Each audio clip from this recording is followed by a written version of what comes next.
السلام علیکم ورحمۃ اللہ وبرکاتہ. زه عارف الله جان او تاسو ګورئ زموږ فیسبوک او یوټیوب چینل.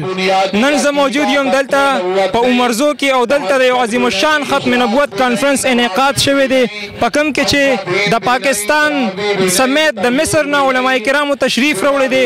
موږ دلته په سټیج باندې موجود یو. ورزو به مختلف علماء کرامو سره به خبرې هم کوو. تاسو زما شاته کتئ شئ پنډال ته په هزارو تعداد باندې چې کوم دی عوامو شرکت کړی په دې محفل کې. ډېر غټ تعداد باندې خلک راوتي دلته.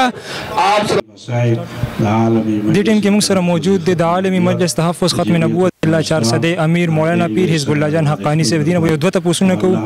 پیر صاحب نن د کال لومبیر وزدا الحمدلله او بای باندې داس یو کانفرنس انعقاد شوی. تاسو دې باره کې څه وایي؟ الحمدلله جی دا خو یو ډېره غټه د خوشحالۍ خبره ده چې الحمدلله په یو نوي کال کې چې زموږ اسلامي کال خو مخکې نه شروع دی خو بیا هم چونکې زموږ بعد شدونه دی تاریخ سره وابسته دي.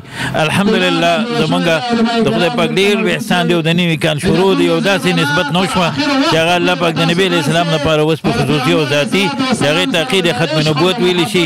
دا دونه عظیم الحمدلله کانفرنس الله موږ ته نصیب کړ الحمدلله جی. دې ټیم کې موږ سره موجود دی الف خان شیرپو چې د هیڅ تعریف محتاج نه دی. الف خان بھائی نن تاسو یکم تاریخ دی او د کال لومبیر ورځ د نوې تاسو دې پروګرام باره کې څه وایي او دې باره کې ستاسو څه تاثرات دي؟ داسې ده چې زمونږ په کوم پروګرام کې موجود یو نو دا پروګرام موږ ته په اسلامي رڼا کې د اسلامي کال تصور راکوي. چونکې دغه د کومو خلکو چې کال دی نو هغې خلکو ته دې مبارک وي. د کال خو موږ خبره نه کوو خو به هر حال چې کومه دستوره ده ډېره مبارکه دستوره ده. ډېر ستر علما ورته راغلي دي ډېر سمتې زده کړل ډېر سمتې واورېدل. حقیقت دا دی چې په سوشل میډیا باندې موږ یا کنځلې اورو یا چغې سورې اورو یا په هغه خلکه ګورو چې به هغه ویوز او لایک پرې ډېر میلاویږي خو نه عالم اورو نه عالم ګورو او نه عالم ته چې کوم دی نو موږ غوږ دو. نو پکار دا ده چې دې خلکو ته چې نه خو جومات ته موږ ملا له ځو کینو ورته نه جنازه موږ له نه راځي فرض موږ له نه راځي رکعتونه موږ ته نه دي معلوم. نو چې چېرې داسې دغه ته موږ دستورو ته راشو نو انسانانو خلکو سره وخت نشته دی. خو داسې دستورو کې په دې باندې نه چې د سیاسي نظر باندې راشي. عالم چې کوم دی دا زموږ دپاره ډېر معزز دی. خو نن زموږ نکاح خو زموږ جنازه خو موږ د دوست دستورو یا د ناستې پاستې یا د سلام کلام چل زده کړی نو دا موږ ته دې عالمانو ښودلې. نو په دغه لومبنۍ ورځ د کال چې کومه ده نن چې په عمرزو کې دا کومه تاریخ سازه دستوره ده نو یقینا زه د دې انتظامي امور چلوونکو والا ته مبارکي ورکوم چې په ډېر لږ وخت کې ډېره کامیابه دستوره وکړه. پرون په تنګي کې یوه داسې دستوره وه نو خپل ځاني داسې دستورې ډېرې زیاتې خوښوم او زه هم ورله پرې انکورج کوم او خپل وخت پکې صرف کوم او په دې نیت باندې چې ما ته به ثواب میلو شي. ډېره مهرباني الف خان بھائی. اول خو ستاسو شکریه کوم تاسو دلته دې پروګرام ته تشریف راوړو او تاسو موږ له ټایم راکړ. ډېره مهرباني ډېره مهرباني. دې ټیم کې موږ سره موجود دی امیر جمعیت علماء اسلام د عمرزو امیر دی. هغې موږ سره موجود دی مولانا فهیم الله جان صاحب. د هغې نه به تپوس کوو چې څومره عوامو شرکت کړی دلته نو تاسو پر عوامو نه مطمئن یې عوام ډېر روتي دي که نه؟ بسم الله الرحمن الرحیم. الحمدلله کثیر تعداد سره عوام راغلی دي او پروګرام ډېر موج کې دی. الحمدلله موږ د ټولو عوامو شکریه ادا کوو چې هغوی په دې پروګرام کې بھرپور شرکت وکړو او څومره میلمانه زموږ رالل موږ د هغې ټولو شکریه ادا کوو. الله دې ډېر خوشحاله کړي. جزاک الله جی. دې ټیم کې موږ سره موجود دی قاري سریر صاحب. بسم الله الرحمن الرحیم. الحمدلله د عالمي مجلس تحفظ ختم نبوت او دا رنګ د مجلس اتحاد العلماء په برکت او په کاوشونو سره چې شب و روز هغې محنت وکړو الحمدلله دومره عظیمه اجتماع چې دا تقریبا په تاریخ کې د ضلع 400 په تاریخ کې دومره غټه اجتماع چېرته نه ده شوې. الحمدلله د ملګرو کاوشونه دي او موږ دعا کوو دغه ملګرو ته چې دوی کوم محنت کړې ده کومه خواري یې کړې ده او کوم شب و روز هغې منډې تړلې والي دا د هغې ثمره ده. او الحمدلله زموږ دا عزم دی او دا ارادې دي چې انشاءالله په هر کال کې به دغسې اجتماع موږ دلته انشاءالله منعقد کوو او دغسې به روا دوا وي انشاءالله.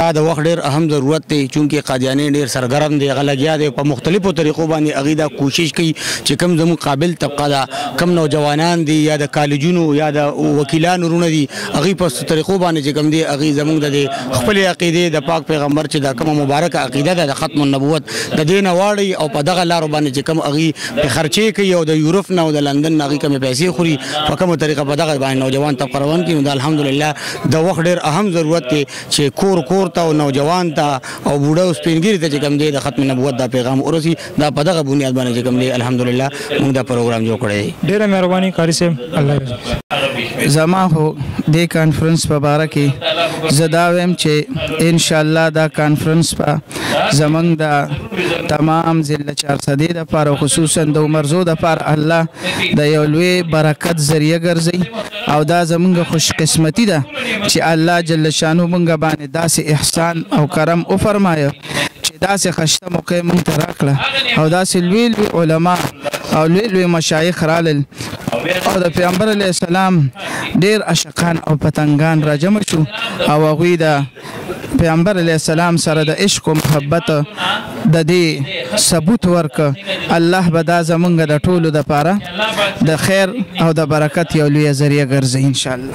کاشف مولوي صاحب په ګڼ تعداد سره چې کوم دی عوامو شرکت کړی تاسو به دې شکریا ادا کوئ که نه؟ زه د دې ټولو خلکو د زړه د کومې نه شکریا ادا کوم چې الله جل شانه تاسو سره ډېر زیات خو وکړه چې تاسو زمونږ په دې خبره باندې راجمع شوئ او رالی خدا خو ستاسو د خپل پیغمبر سره مینه ده خو مونږ بیا هم ستاسو یو ډېر لوی جهان مننه چې تاسو زمونږ خبره ومنله الله هم ډېر زیات خوشحاله و آباد ولره. دې ټیم کې موږ سره موجود دی د عالی مجلس تحفظ ختم نبوت ضلع 400 د ناظم مفتی نجیب الاسلام صاحب.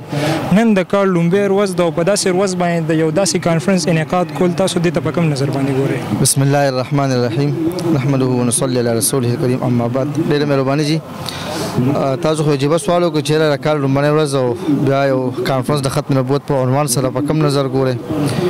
نو زموږ په شهید کې هو تفاعل شته دی چې ښه نیکپالي موږ چې کوم دغه ونیسو ان شاء الله تعالی چې موږ بیګا په دې باندې جرمان ثاني صاحب سره په خبر نه راتلو نو غوړه ته چې تاسو نه پروګرام ډېر نشته ورځ باندې خېدي چې بالکل لکال لومبۍ ورځ 1 جنوري د ختم نبوت کانفرنس نو ماشاء الله دا به یو ډېر بهترین کال وي زموږ لپاره چې ابتدا زموږ په داسې کار باندې غوښي چې هغه ختم نبوت آغاز دی د نبی علیه السلام د تحفظ نبی علیه السلام د ذات د تحفظ د ختم نبوت تحفظ لپاره لومبۍ پیل چې کوم موږ هغه د کال په لومبۍ باندې کوم دی هغه ولګول نو ان شاء الله ته ټول کال به دا بهترین طریقې سره غتیریږي او په دې کار کې به چې کوم دی غتیریږي موږ خدای ان شاء الله چې نیکفالي په دې باندې غني سو چې الله پاک موږ ته داسې یو موقع راکړه د کال ابتدا موږ ختم نبوت د پروګرام چې کوم دی وکړه. جزاکم الله. جی او د نوجوان طبقه دا یو سوال کې دی په ذهن کې یو سوال دی هغه وی زمونږ د معاشره چې کوم ده اسلامي معاشره ده او زمونږ پاکستان چې کوم ده اسلامي جمهوریت پاکستان دی په دې کې د ختم نبوت په عنوان سره پروګرام کول او بیا په دې کې لکونو روپۍ په دې باندې خرج کول تاسو دې باره کې څه وایي؟ دا تاسو یو جواب سوال وکړو دا سوال موږ اکثر نوجوان نه داسې خلک کوي چې هغه ډېر تعلیم یافته ځان ته وایي او ډېر چې کوم دی لوی خلک ځان ته وایي بالکل نو د دوی دا سوال چې کوم دی دا ډېر خلک کوي چې دلته کې اسلامي جمهوریت پاکستان دی اسلامي قانون دی اسلامي نظام دی دلته تاسو بیا دونه پروګرامونه کوي پیسې خرج کوي نو کوم دا اوس ته وایم چې موږ 50 کې څلور نکاحګانې داسې زموږ د چاسري د سیمې پښتانه چې هغوی لونه په قاجیانانو کې چې کوم دغه ورکړی وي او ډېر ښه خاندانونه چې ځان ته به سید وي هغوی چې کوم دی په دې خبره باندې چې ختم نبوت واقع د اهم عقیده ده زه خو دا وایم چې دا د یوازې نوجوان لپاره نه د بوډا لپاره د ځوان لپاره د ماشوم لپاره ابتدایي اذهانو کې چې کوم دی خبره واچول شي چې دا عقیده ډېره اهم عقیده ده چې دا موږ عزت کوو او دا موږ خلکو ته چې کوم دغه اوخوایو چې د دې قاجیانانو چې کوم کارتوب دی د دې چې کوم هغه فریب دی خلکو چې کوم دغه اوبه طریقې سره هغه کوي نکاحګانې کوي دوی تعلقات چې کوم دغه ساتي نور چې کوم دي زونه ورسره کوي دا پروګرامونه دغه لپاره چې موږ ته یو هماهنګي ورکو د دې عقیدې نه چې د عقیدې ډېره اهمه ده موږ په دې باندې پیسې لګو که په دې باندې چې کوم مال لګو په دې باندې چې کوم موږ جان لګو د دې لپاره لګو چې موږ عقاید چې کوم دي دا محفوظ کړو. ډېره مهرباني جی جزاک الله. دې ټیم کې موږ سره ډاکټر افتخار احمد صاحب موجود دی. دې نو یو سوال تاسو کوم د کال لومبۍ ورځ ده او په دې ورځ باندې یو داسې عظیم الشان کانفرنس انعقاد شوی تاسو دې باره کې څه خیال دی؟ بسم الله الرحمن الرحیم. څنګه چې په دې سکرین باندې لیکل شوی دی فرما گئی هادي لا نبی عبادی زموږ د عمرزو لپاره یو ډېر لوی ماشاءالله د برکت خبره ده. ما تقریبا 10 بجې راغلی یو دا د تقریبا 5 بجې کېدونکي دي دلته موجود یو د دې پروګرام تاسو کوېسچنز دونه دي چې د دې کال شروع خو بېشکه د دې یو ډېر لوی پیغام نه وشوه او هغه یو علمگیر پیغام دی قادیانانو ته چې هغوی ته دا علمگیر پیغام د دې عجسیم اجتماع په ذریعه باندې ورسولی شي چې کو زما غوندې امي دی او که یو عالم دی هغه ټول د دې خبر دی چې د حضور نبی کریم صلی الله علیه وسلم ختم نبوت چې کوم دی زموږ د ایمان یو مکمله حصه ده او موږ ټول په دې باندې خبر یو لہذا په هر شکل کې چې تاسو کومې ټولې هتکنډې دي هغې نه یو امي او هغې نه یو عالم ټول یو شانتې خبر دی او دا دغه چې تاسو ناکامه دي بل دا زموږ دپاره د یو برکت خبره ده ماشاءالله دا اجتماع مو ولیده په دې کې نه یو اجنډا نه یو پیغام د یو سیاسي پارټۍ دا ټول راغلل څونه علماء کرام چې رال شیخ ادریس صاحب شیخ قاسم صاحب دغه شانتې د مصر چې کوم شیخ و دا ټول چې کوم و د هغوی چې کوم پیغامات دي د هغوی چې کوم تعلیمات دي هغه ټول انشاءالله زمونږ په علم کې د هغې اضافه وشوه او انشاءالله د دې نظریې د دې شریعت د دې نظریې او د دې عقیدې به انشاءالله موږ ټول د سیاست نه هټ کې او په سیاست کې دننه هم د دې به انشاءالله موږ دفاع کوو. ډېر مهرباني. ډېره مهرباني. جزاک الله.